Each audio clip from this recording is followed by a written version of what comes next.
Welcome to Journey Mappers, the podcast where we get to meet with young professionals that are doing great in their careers, and we get to hear their story and their journey on how they developed their careers and where they're going.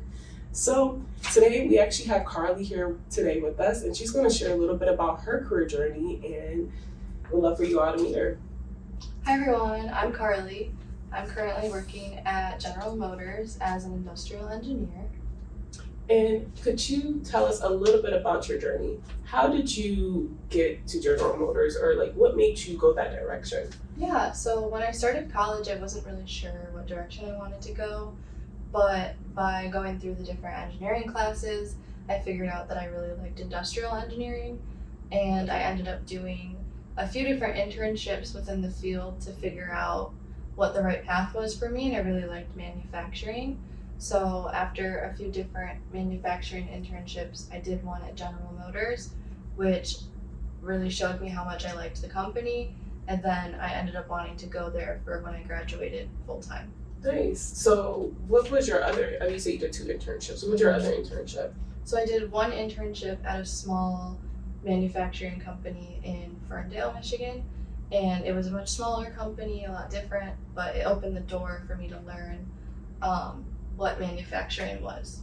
Awesome. And you also worked on campus at one point, right? Can you tell us a little bit about that and how you felt like that helped you grow into your career now? Yeah, so I actually worked at the Career and Life Design Center for most of my undergrad, and I really enjoyed it. It taught me everything you need to know about career growth and resumes and interviews. So I felt really prepared when I would submit a job application or go into an interview. And I even got compliments on some of my interviewing skills, which felt good knowing I was here helping train them.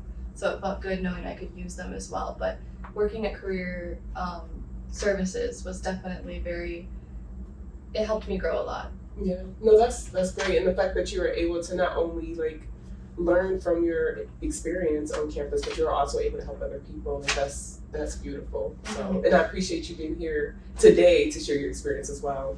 But could you tell me a little bit about just what made you realize that industrial systems engineering was that specific field for you, and why you chose that out of all engineering positions? Yeah, so I'm grateful that within the School of Engineering's curriculum, no matter what engineering you are, you take different classes in each engineering department. So I wasn't originally industrial and systems. I switched around a lot. I was bioengineering, and then I was computer engineering, because every time I took one of those core classes, I changed my mind and I liked it more. But then finally when I hit the industrial class, I really liked it and it spoke to me the most. So I felt good picking that one and sticking with it. Nice. Yeah, no, I feel like there's a lot of students that have probably done the same thing, myself included, where we just kind of okay, let me try this, let me try that. And the fact that you're able to figure out in the end, based off of the classes that you took, that's what you wanted to do in the long term is awesome. Well, speaking of the industry, or speaking of your specific position, can you tell me a little bit about the manufacturing industry? I know you touched on that briefly, but what is your thoughts on that industry? How do you enjoy being in a manufacturing environment? Tell us a little bit more. So I know with industrial and systems engineering, you can go a few different routes. You don't have to go into the manufacturing industry.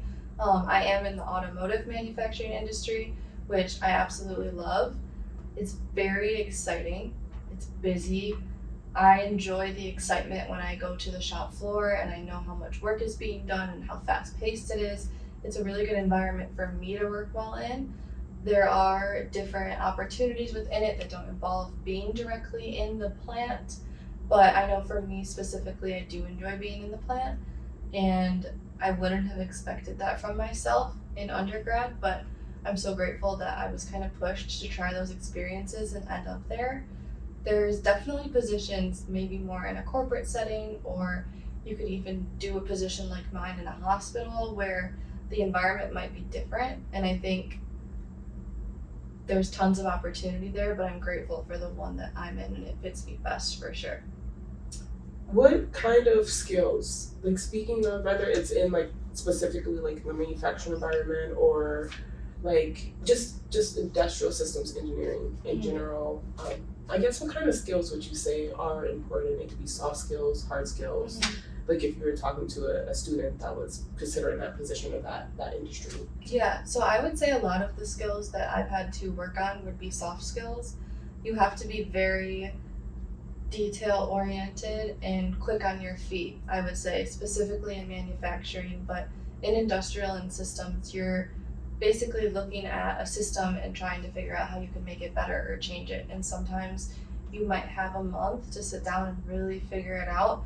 And other times you might have 2 hours and the change needs to be implemented and you need to go, go, go. So for me in my environment, I would say quick thinking and also detail oriented, but not too much. Because if you're over detailing it, then you could spend too much time on little things. And if you're moving fast, sometimes you have to let those go. So kind of where you draw that line on working fast but not missing anything, that's something that I'm still working on, but is probably the biggest thing in my role.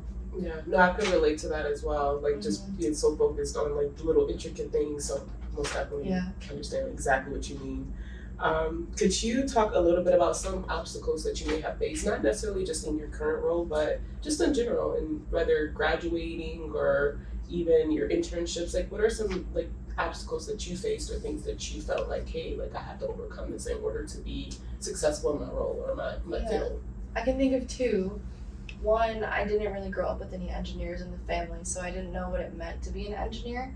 But what helped me the most was every time I was in a different class and I liked that type of engineering, I would reach out to my career consultant and was set up with an alumni from OU that was in that field, and we would have an informational interview basically, and I would ask them what they did at their job, if they liked it, what their schooling did for them in that role and if it impacted them, and that was super helpful for me to get to understand what it meant to be a bioengineer working for the government, or what it meant to work in the automotive industry as an electrical engineer. So that really helped me learn what engineering was without having that background or guidance from family like some people have.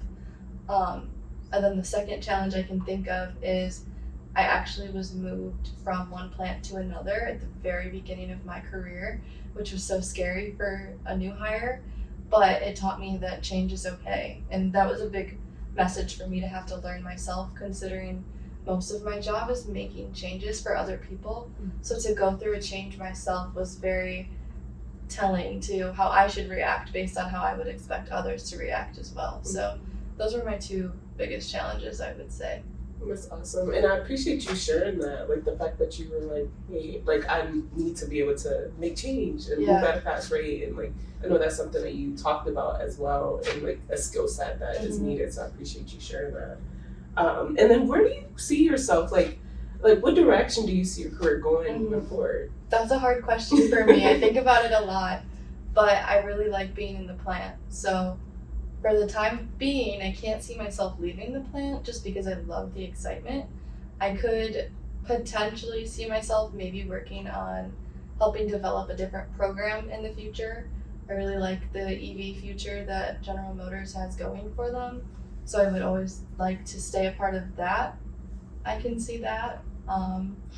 But I don't know. I like the same way in college where I would look at different internships and not know necessarily if that was right for me. We have a job postings page, and not that I'm looking for a position, but I like to know what other people are doing, and I look at it and I'm like, I don't know, I could. Do I want to do that? Like, I don't know yet, and I'm hoping that I figure that out, but I'm only a year in, so I'm not looking to move anytime soon, and then when it is time, I'm just kind of hoping that it makes sense and that it lines up with wherever I am in life at that point. Yeah, no, that's great, because I feel like even just like looking to see like, okay, this is what this job entails, that's what this entails, and I feel like that's part of what this like informational interview like podcast is for, right? Yeah. It's like so that people are aware, like, okay, that's a little bit of information about this position or that position, and this is the direction that I possibly see myself going. Yeah. So it makes total sense, and I think we all do that. I like asking people that I work with, like, what's your job history? What's your current job? Do you like it? Like, I'm very nosy, I would say, about people's career journeys because I'm Yeah. so interested since everyone has a different one. Mm-hmm. And you know what's like also I've heard somebody tell me this, and I thought that was interesting. It was like, you know, like sometimes you could just look at somebody's LinkedIn and just see like their whole like path of how they got there and just see their journey. Yeah. And that could like sometimes give you some direction. And so I think that is kind of similar. It's like not just looking at like the job postings or asking people, but like looking at their LinkedIn's and stuff too. So that's interesting that you brought that up. Mm-hmm.